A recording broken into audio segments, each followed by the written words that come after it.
நீங்கள் நல்லா இருப்பீங்க. இந்த நாளிலும் நம்முடைய வாழ்க்கையே நம்பிக்கையில் ஓடிக்கொண்டிருக்கிறது. நாம் அடுத்த நாள் எங்கே போவோம், அடுத்த நாள் இது செய்ய வேண்டும், அடுத்த நாள் அடுத்த வருஷத்தில் கார் வாங்க வேண்டும், அடுத்த வருஷத்துக்குரிய திருமணத்தை செய்ய வேண்டும், மகளுக்கு நல்ல படிப்பு கொடுக்க வேண்டும், மகனுக்கு நல்ல மருமகள் கொண்டு வர, எல்லாமே நம்பிக்கை. சின்ன விஷயத்திலிருந்து பெரிய விஷயம் வரைக்கும் நம்ம ஆட்டோவில் ஏறுகிறோம், ஆட்டை கரெக்டான இடத்துக்கு கண்டிப்பாக கொண்டு போய் சேர்த்து விடுவான், நம்பிக்கை. ஃப்ளைட்டில் ஏறுகிறோம், ஃப்ளைட் விழுகாமல் நம்மை கொண்டு போய் சேர்த்து விடுவான், நம்பிக்கை. அதைத்தான் பைபிள் எபிரேயர் அதிகாரத்தில் 11வது அதிகாரத்தில் முதல் வசனம் சொல்கிறது, விசுவாசமானது நம்பப்படுகிற உறுதியும் காணப்படாததும் நிச்சயமாக இருக்கிறது.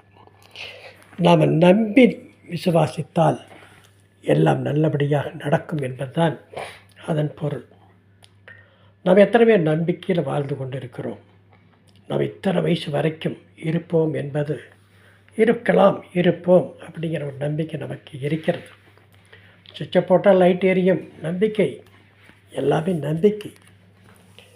ஆனால் அந்த நம்பிக்கை எப்படி இருக்க வேண்டும் என்பது அதுதான் முறையானது. எதையும் விசுவாசத்தோடு நம்பிக்கையாக இருக்க வேண்டும். அதைத்தான் ஒரு நடந்த சரித்திரத்தை சொல்ல ஆசைப்படுகிறேன். மகா அலெக்சாண்டர் பற்றி எல்லாருக்கும் நன்றாக தெரியும். உலகத்தையே ஜெயிக்க வேண்டுமென்று அவனுடைய படையாட்களோடு ஒரு முறை வரும்போது, அடுத்த நாட்டை பிடிக்க வேண்டி வரும்போது, பாரசீக நாட்டுக்கு சமீபமாய் பாரசீக நாட்டு எல்லைக்குள் வந்துவிட்டான். ஆனால் அந்த நேரத்தில் அவனுக்கு ஒரு நோய் வந்தது. அந்த நோய்க்கான மருந்தை எல்லாரும் தேடி பிடித்தால், அவனோடு கூட வந்திருக்கிற படை வீரர்கள் ஒவ்வொருவரும் ஒவ்வொரு ஐடியா, கூட வந்திருக்கிற வைத்தியர் ஒரு ஐடியா, எல்லாம் சொல்லி கொண்டு இருக்கும்போது, ஆனால் அந்த நோய் அவனை பதம் பார்த்து கொண்டு இருக்கிறது. அவனால் ஒன்றும் முடியவில்லை. ஆனால் ஒருவர் சொன்னார், பாரசீக நாட்டுக்குள் வந்து பாரசீக நாட்டை பிடிக்க வேண்டும் என்று வந்திருக்கிறோம். ஆனால் பாரசீக நாட்டில் உள்ள வைத்தியர், ஏன்னா இந்த ஏரியாவில் தான் இந்த நோய் வந்திருக்கிறது என்றால் அந்த நோய்க்கான மருந்தை கண்டிப்பாக கண்டுபிடித்திருப்பார்கள். அந்த பாரசீக நாட்டு வைத்தியரை கூட்டிக் கொண்டு வந்தால் நன்றாயிருக்குமே என்று சொன்னார். ஒரு நிமிடம் கூட அவன் அலெக்சாண்டர் யோசனை பண்ணவில்லை.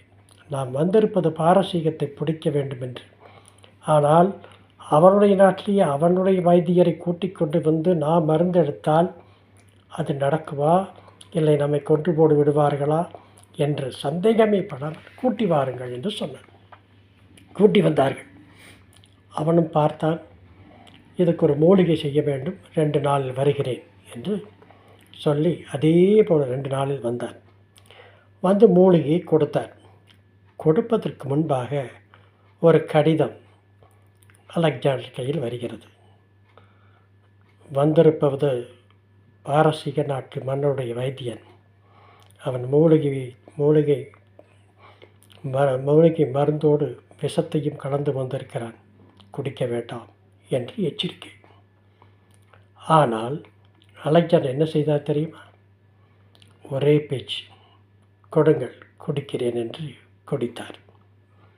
அதற்கு அவருக்கு சொன்ன காரணம், பாரசீக நாட்டு மன்னன் என்னை விட பெரியவன், அந்த தேசத்தில் இருக்கிற வைத்தியன் அறிவாளியாக இருப்பான், அறிவில்லாதவனை நம்பிக்கை துரோகி யாரும் வைத்தியராக வைத்திருக்க மாட்டார்கள், திறமைசாலியான வைத்தியனைத்தான் வைத்திருப்பார்கள். அப்பேற்பட்ட வைத்தியர் ஒருபோதும் நேர்மை தவறி நடக்க மாட்டார். வைத்தியர் நல்லது தான் செய்வார். ஒரு குழந்தை பிறக்க வேண்டும், ஆப்ரேஷனுடைய கட்டி எடுத்தால் வயிற்று கிடைப்பதற்கல்ல, வயிற்று கிடைத்து அதற்கு இருக்கிற பாப்பாவை, அதில் இருக்கிற குழந்தை எடுப்பது தான் டாக்டருடைய வேலை. அதனால் அவர் மேல் நம்பிக்கை வைத்து குடித்தேன் என்று சொன்னார். அந்த மூலிகை மருந்து அவனுக்கு நல்லது உண்டாயிற்று. காரணம் அவன் நம்பிக்கை, அவன் விசுவாசம். இவர் ஒன்றும் செய்ய மாட்டார் என்ற விசுவாசத்தில் குடித்தான். அவன் பிழைத்து கொண்டான். இதுதான் நடந்த சரித்திரம். நாம் எப்படி இருக்கிறோம்? நாம் எல்லோரையும் சந்தேகித்து கொண்டிருக்கிறோமா? எப்படி இருக்கிறோம்? யோசித்து பாருங்கள். நம்பிக்கையாக இருங்கள். உனக்கு ஒருவன் நம்பிக்கை துரோகம் செய்தால் அவனை ஆண்டவர் பார்த்துக் கொள்வார். பயப்படாதே. ஆண்டவர் எப்போதும் உங்களோடு இருக்கிறார், உங்களை நடத்துவார் என்று கூறி லைக் பண்ணுங்கள், ஷேர். ஓகே.